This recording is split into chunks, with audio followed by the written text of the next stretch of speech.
evening here, ladies and gentlemen. I want to apologize for the start. I just had to watch the end of the Jazz Grizzlies game. The game just wrapped up just a few minutes ago. This is the main reason why I am late coming on the air tonight. But it was well worth the wait, everybody. I'm going to tell you something. Woo-wee! The end of that game was something to talk about. I'm going to talk about that game a little bit later on in the show. I got a lot of other things I want to get to, but I'm going to tell you right now, we're going to start it out with Major League Baseball, and I'm going to talk about the NBA playoffs. I'm going to talk a little bit of motor racing, and for my closing thoughts, I'll have something very special to talk about. Let's go ahead and get this show right on the road. The Chicago Cubs took 2 of 3 from the St. Louis Cardinals at Busch Stadium. The Cubs took the first 3-game set of this series in the battle of Interstate 55, and they got the job done in 2 of the 3. Anthony Rizzo for the Cubs. Anthony Rizzo was 3 for 11 with a run, a double, 2 RBIs, a walk. He struck out twice. Chris Bryant, he's red hot right now. 4 for 11 with a run, a double, 2 RBIs, a walk, but he did strike out 3 times. Javier Baez, I was singing his praises, and for good reason. He was 3 for 12, 2 runs, a home run, 4 big RBIs, a walk, but he did strike out 4 times. For the St. Louis Cardinals, oh boy. I don't know if I want to sing some of these guys' praises or not. Tommy Edman, he was 3 for 14 with 2 doubles in the series, an RBI, but he did strike out once. Paul Goldschmidt, 2 for 12, 2 doubles, an RBI, a walk, but he did strike out twice. Nolan Arenado, yikes. 1 for 11, a double, an RBI, a walk, but he struck out twice at the worst possible time. I want to talk about Sunday's matchup. I want to talk about the matchup that you saw on ESPN Sunday Night Baseball. You talk about crazy. You had it. Think about this. There's 2 starting pitchers, Adam Wainwright and Zach Davies. I feel bad for these 2. Wainwright, he pitched 8 solid innings, gave up 1 hit, walk out, struck out 7, gets a no decision. Zach Davies, same boat. 5 innings pitched, he gave up 4 hits, 3 walks, struck out 3, he got the no decision. Chicago reliever Charlie Kimbrough got the win. He pitched an inning and a third, gave up a run, a walk, struck out 2. St. Louis's Alex Reyes gets the loss. He pitched an inning, gave up a home run. He gave up 1 hit, 2 runs, the home run to Javier Baez. I'll get to that in a minute. He walked 2 and struck out 2. The Sunday night game was one of the craziest I've ever seen. Think about this for a minute. Chris Bryant and Javier Baez, they were 3 for 8 amongst the 2 of them. House of pleasure. House of pleasure. Everybody else on the Cubs squad was a combined 0 for 30. So,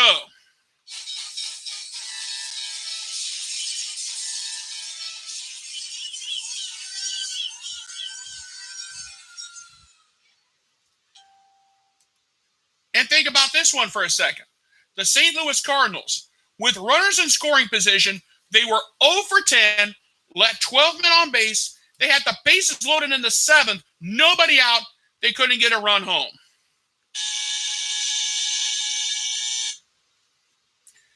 That's how this Cubs-Cardinals series ended. I've never seen anything like this in my life. You got the bases loaded, then you can't get anybody home with nobody out. Come on. This is why the Cubs won tonight. And Javier Baez, I am so glad you were there tonight and you got the job done.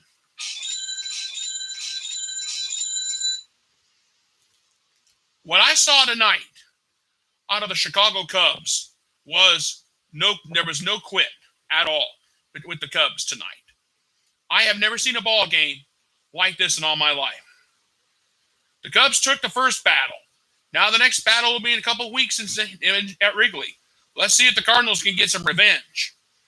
But I'll tell you what, this was one whale of a series. The Cubs took 2 out of 3 from the Cardinals on the road at Busch Stadium. Very impressive. And the Cubs got the job done at the right possible time.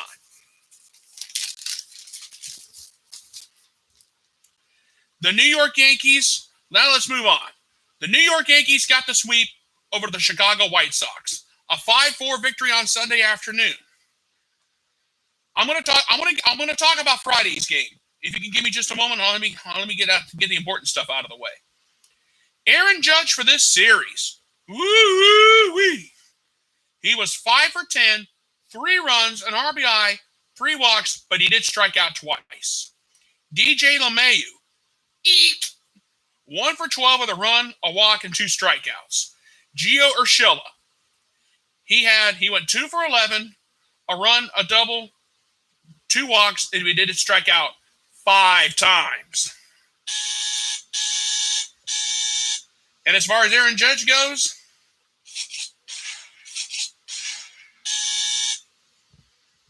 now, for the Chicago White Sox, and this is the big one, Yerman Mercedes. He must have been a busted-up Chrysler in this series. He was 2 for 10 with a walk, struck out twice. Jan Makeda. He didn't play the whole series, but he was 2 for 7, 2 runs, 5 walks, 4 strikeouts. Jose Abreu. I was singing his praises. 3 for 12 with a run, a home run, 2 RBIs, and 3 walks.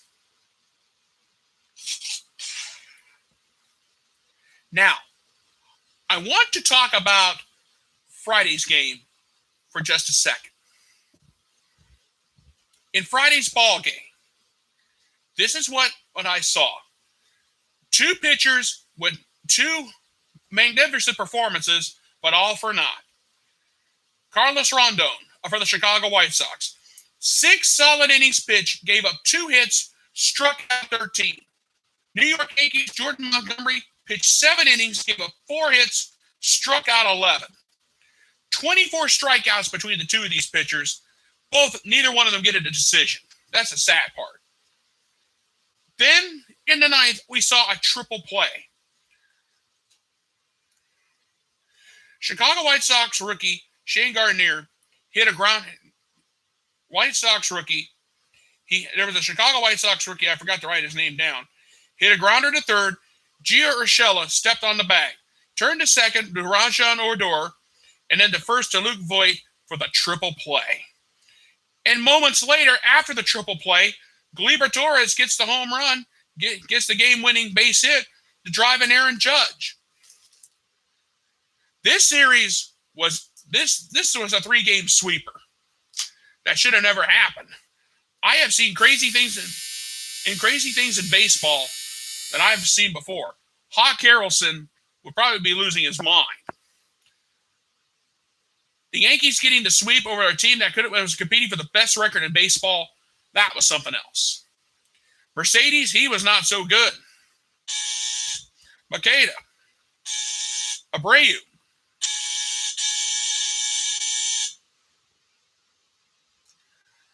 The White Sox were right in contention for the best record in the league. That's all went out the window thanks to the Yankees.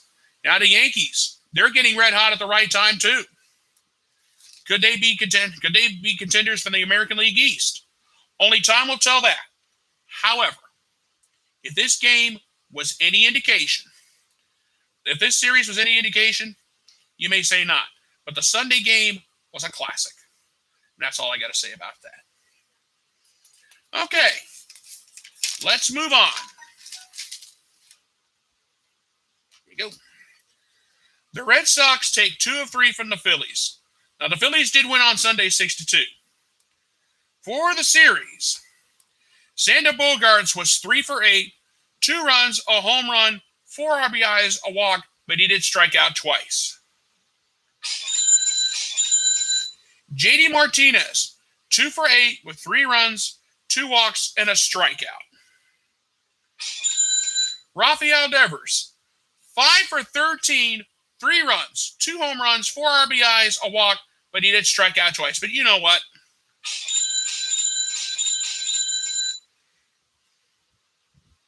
I've never seen a performance like that in my life. Now, let's move on.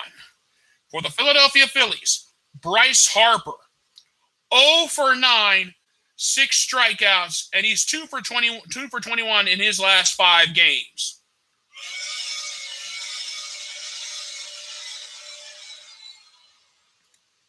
Rhys Hoskins, 2 for walks, but he did strike out 3 times. So I'll give that a...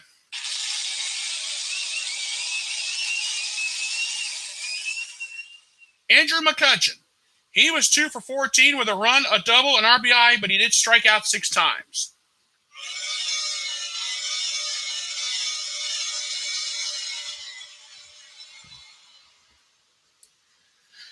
But despite all that, the best performance was on a Sunday afternoon. Zach Wheeler pitched 7 1/3, gave up 3 hits, a home run, a walk, but did strike out 12. House of pleasure. That's what Zach Wheeler's thinking right now. The Red Sox did take 2 of 3 from the Phillies. This was a good series, too. It would have been better if it would have been a little bit closer in a couple of those games, though, in my honest opinion. All right. That's the baseball portion of this show. Now, let's talk about the NBA. I want to go back to Saturday for a minute. The Milwaukee Bucks nipped the Miami Heat 109-107 in overtime. Chris Middleton was the hero.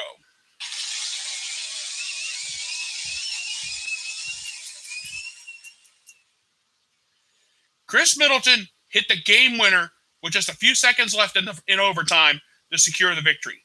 Now, Middleton, for the game, he had 27 points, 6 rebounds, 6 assists, 2 steals. The big man, Giannis, the one I cannot pronounce his name, and I'm not even going to try to spell it. Anyway, he had 26 points, 18 rebounds, 5 assists, 3 steals. He had a double-double in the game. Drew Holiday, same thing. 20 points, 11 rebounds, 3 assists, 3 steals. Those steals were important. 8 steals between those 3 players. Very impressive.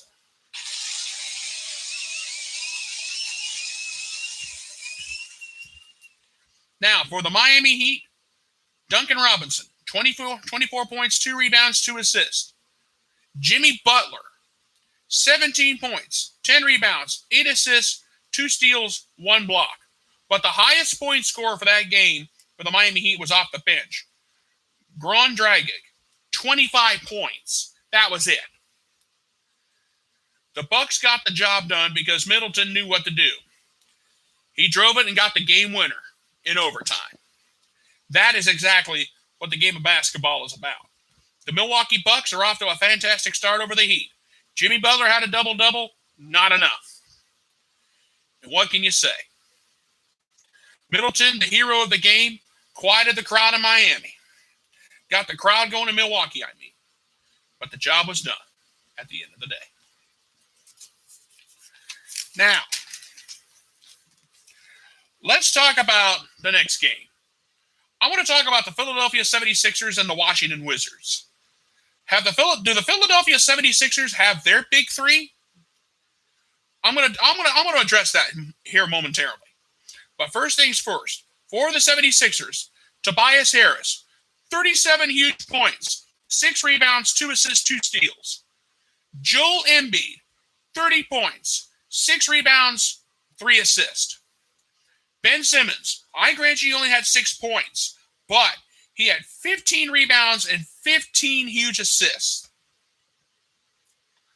And for the Washington Wizards, I feel bad for 2 guys in particular. Bradley Beal, 33 points, 10 rebounds, 6 assists.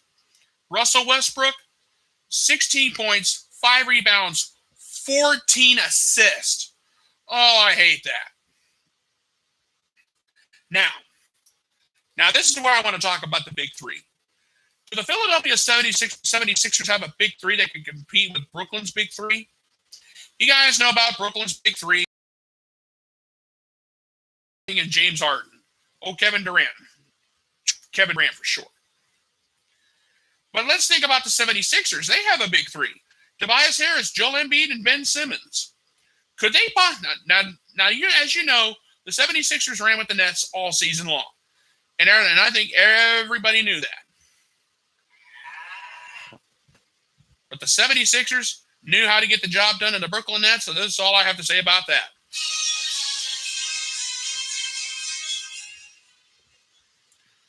So, With the 76ers big three, which big three is better? A lot of people will say it's the Brooklyn Nets big three because they got Durant, Irving, and Harden.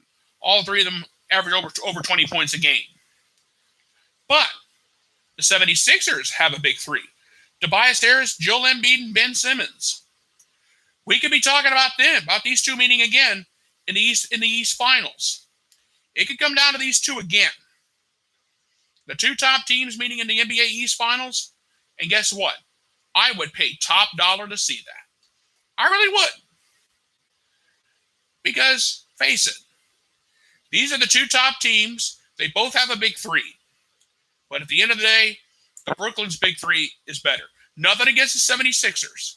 But Durant, Irving, and Harden know how to score.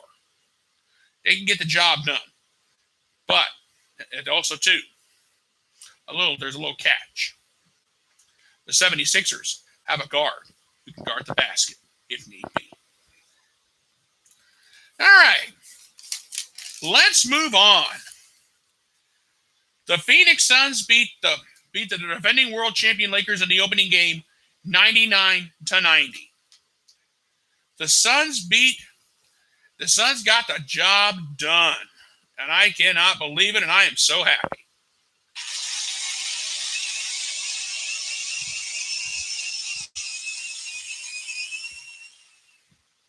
Now, the Phoenix Suns got it done.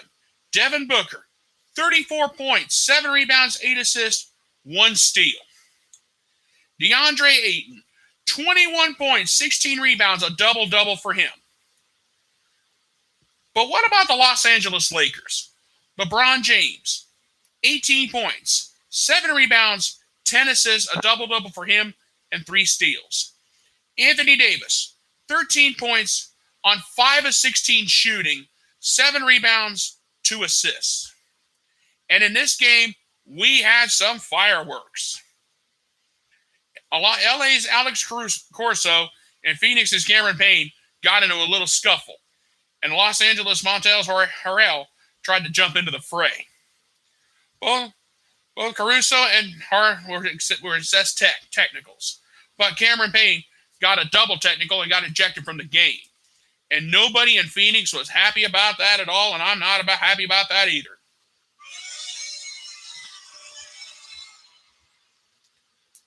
But let's talk about LeBron James for a minute. Everybody says LeBron James has turned into a whiner and turned into a flopper. Well, guess what? I'm one of those guys that believes it. In the game against Golden State, in the play-in, he was down for almost a minute. There was a New York Mets player that got hit right in the face with a fastball, suffered a minor broken nose. He was only down for 30 seconds. LeBron James was crying hurt, and wanted people to feel sorry for him. Nobody in Phoenix would buy it. But I'm going to tell you right now, after what I saw today out of the Phoenix Suns, the Lakers are in huge trouble. At one point, the Lakers lost 8 of 10 games towards the end of the regular season. That's to give you how much of an idea how much trouble the Lakers are in. I have never seen a Laker team play so bad, but yet they try to say, oh, they're the nice, squeaky clean guys. They can't do anything wrong. Yeah, right. LeBron James and all the flopping, this is what I think. The Suns got the job done. Thank heavens, and all I've got to say is,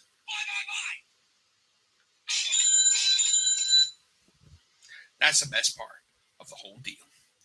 The Suns got the job done over the Lakers. There's not much more you could say about that here on this night. Now, let's talk about the Atlanta Hawks and the New York Knicks. Trae Young silenced the crowd today at Madison Square Garden when he got the tip in to win it at the end. As for Trae Young himself in the game, he had 32 points, 7 rebounds, 10 assists. Bogdan Bogdanovic, he had 18 points, 4 rebounds, 2 assists, 2 steals.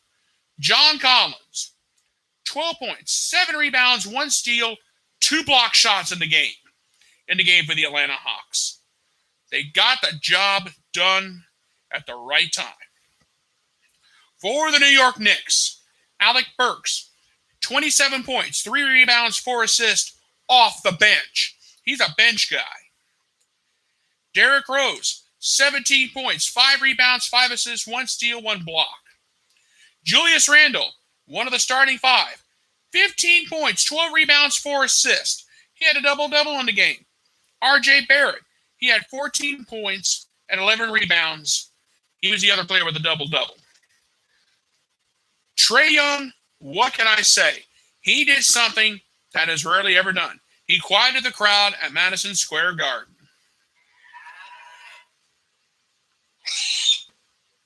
And that was something else.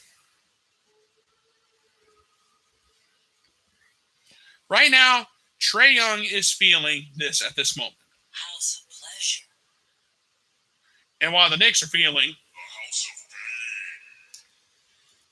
this game was unbelievable. Trae Young getting the tip in to win it to silence the crowd at Madison Square Garden in the heart of New York City. I wonder what Governor Cuomo's thinking right now.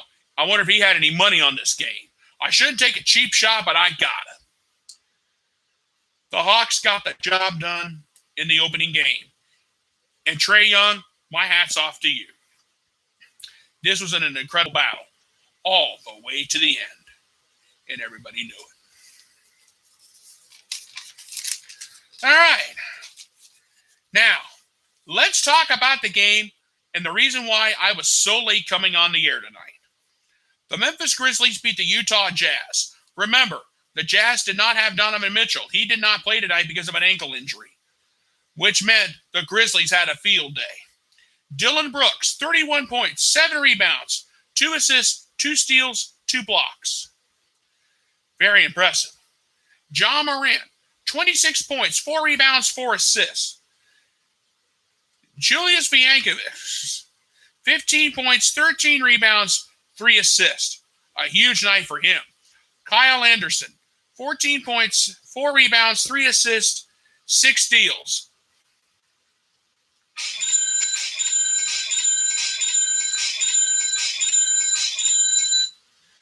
That's for each steal that he had in the game tonight. In Memphis' 112-109 victory. But now, as for the Utah Jazz, Bojan Bogdanovic, 29 points, 4 rebounds, 3 steals, not enough. Mike Conley, 22 points, 6 rebounds, 11 assists, 1 steal, a double-double. How bad? Rudy Gobert, 11 points, 15 rebounds, 3 blocks, not enough.